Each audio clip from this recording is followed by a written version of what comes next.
پروژه تاپی، شاهراه گاز آسیای مرکزی به جنوب آسیا.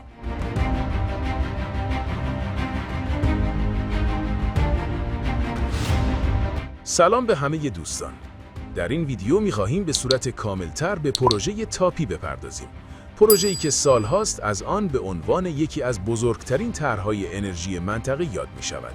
تاپی یک خط لوله انتقال گاز طبیعی است که 4 کشور را به هم وصل می‌کند.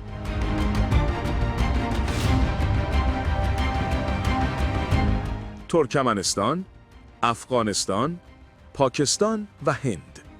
هدف اصلی این پروژه انتقال گاز طبیعی ترکمنستان به بازارهای پرمصرف جنوب آسیا است.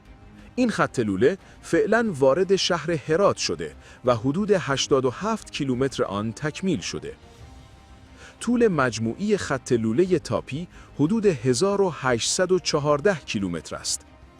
مسیر آن به این شکل است: ترکمنستان حدود 214 کیلومتر، افغانستان حدود 816 کیلومتر، پاکستان حدود 826 کیلومتر و هند حدود 160 کیلومتر.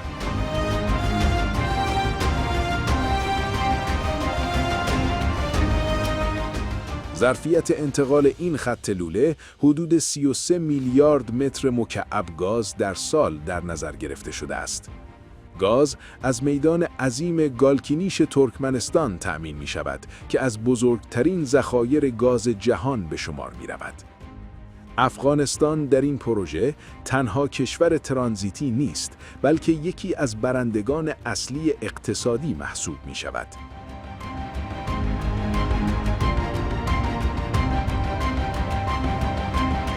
درآمد سالیانه بین 300 تا 400 میلیون دلار از حق ترانزیت. ایجاد بیش از 10,000 فرصت شغلی مستقیم و غیر مستقیم. توسعه جاده‌ها، ایستگاه‌های فنی و زیرساخت‌های انرژی. دسترسی به بخشی از گاز برای مصرف داخلی در آینده. تاپی می‌تواند افغانستان را از یک کشور مصرف کننده کمک‌های خارجی به یک پل انرژی منطقه‌ای تبدیل کند.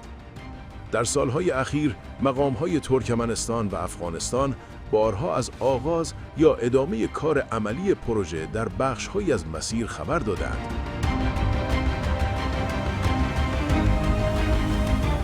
آینده تاپی بیش از هر چیز به امنیت، سرمایه‌گذاری و همکاری واقعی کشورهای عضو وابسته است. پروژه تاپی می‌تواند یکی از مهمترین پروژه‌های اقتصادی قرن برای منطقه باشد. پروژه‌ای که هم فرصت است و هم آزمون بزرگ همکاری منطقه‌ای.